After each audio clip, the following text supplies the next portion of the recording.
tener el ángulo alfa en el cual hay un movimiento inminente de este cuerpo que va hacia abajo, y lo que necesitamos saber cuál es el ángulo de rozamiento entre esta superficie y este elemento, ¿no?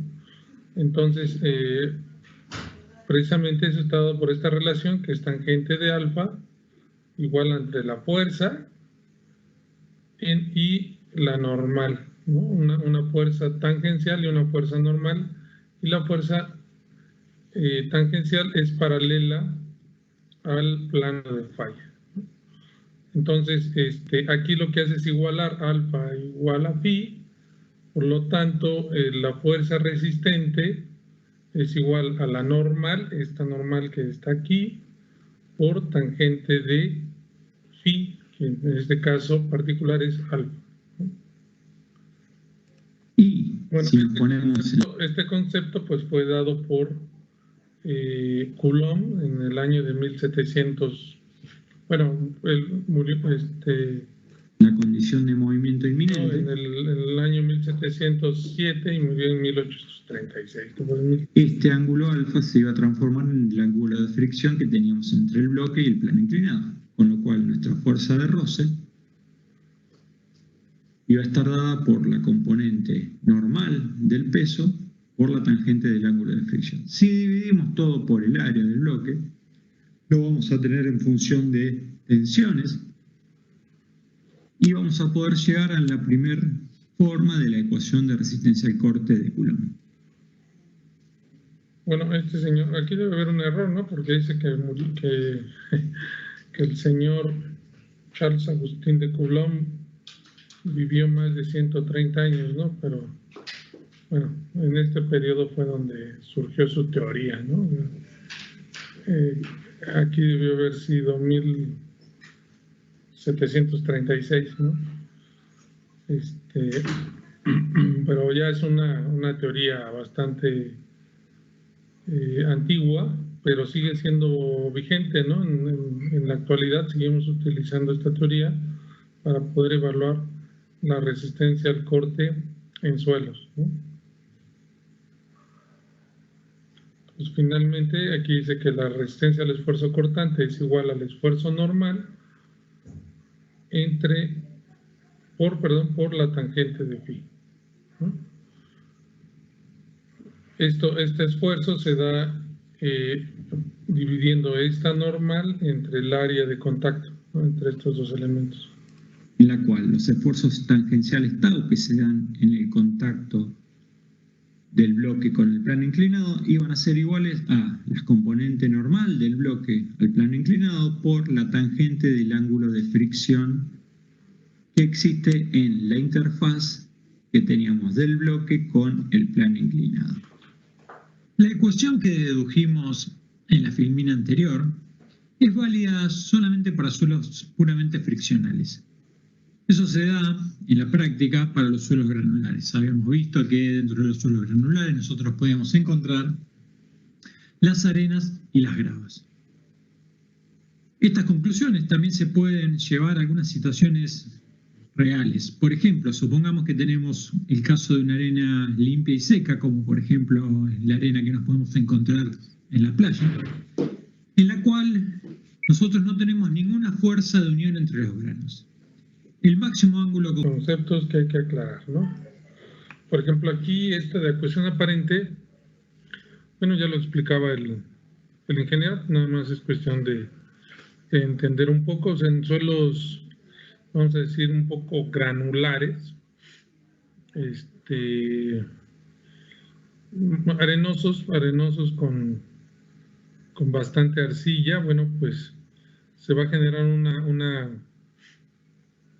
ecuación aparente, porque esa ecuación depende más bien de la humedad presente en el sitio, y puede llegar a desaparecer cuando esto se sumerge en el agua, ¿no? Entonces, cuando hay que tener cuidado con este tipo de resistencia, porque al final pues no aportaría, ¿no? En caso de una saturación total de este tipo de suelos, pues no aportaría nada a la resistencia, ¿no? Pero existe otro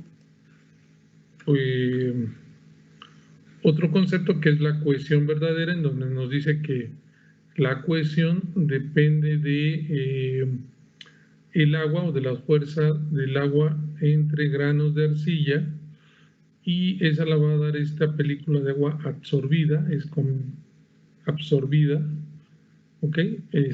Y esta no va a depender del contenido de agua, es decir, inclusive si hay una saturación, esta resistencia no se va a perder y estaríamos hablando de una cohesión verdadera, ¿no? En ambos casos vamos a juntar el concepto de cohesión, ya sea verdadera o aparente, y el concepto de ángulo de fricción interna para generar este modelo de comportamiento, en donde aquí vamos a tener esfuerzos y aquí esfuerzos cortantes.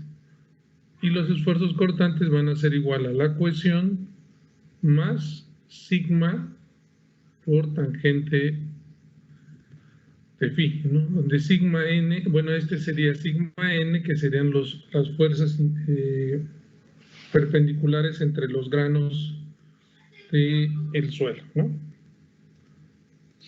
Bueno, entonces existen varios ensayos de laboratorio que se hacen para poder determinar estos dos parámetros, tanto C como el ángulo de fricción interna, ¿no? Y el primero de ellos es precisamente el que va ahorita a empezar a explicar el ingeniero, que es el de... La identifican con la letra... Perdón, el de corte directo, ¿ok? S. Habiendo introducido hoy con la cohesión como el ángulo de fricción, medir mediante un anillo dinámomo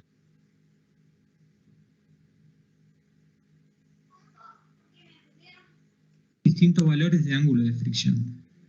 Lo que vamos a hacer a continuación es tratar de ver de qué manera podemos determinar esos parámetros de un suelo. El primero de el molde,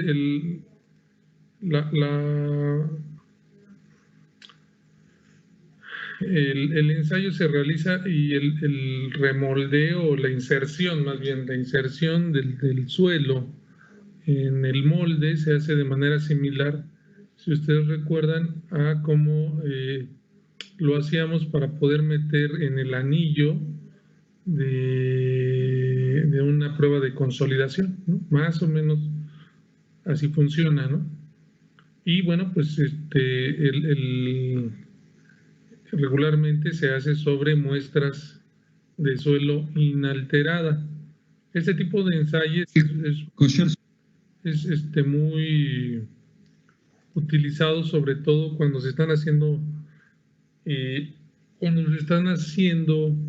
revisiones de estabilidad de taludes de taludes formados por suelos arcillosos o limosos finos, ¿no? en particular, o en macizos rocosos. Perdón, también se realiza, pero sobre muestras de roca, y regularmente se utiliza sobre rocas lutitas u otro tipo de rocas sedimentarias, precisamente para poder medir la resistencia que existe de roce entre pues los estratos. Entonces sí es un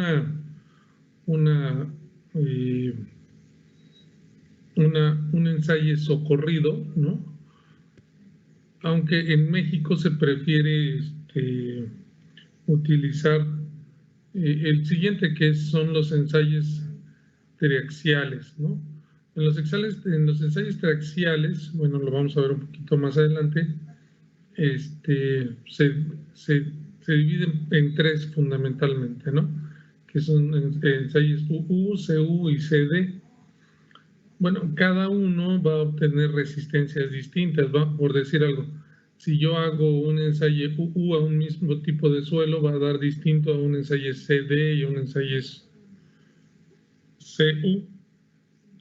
¿Por qué? Porque las condiciones de esfuerzo y las condiciones de drenaje a los que están sometidos durante cada ensayo pues son distintos. Entonces, y también pues obviamente se van a utilizar esas resistencias para diferentes tipos de problema en geotecnia, ¿no? O sea, no se pueden utilizar indistintamente, ¿no?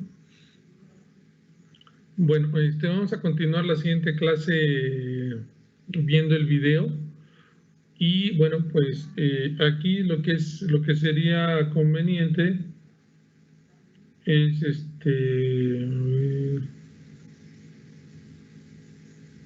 no está bien. Vamos a dejarlo el día de hoy hasta aquí y nos vemos en la siguiente clase el miércoles.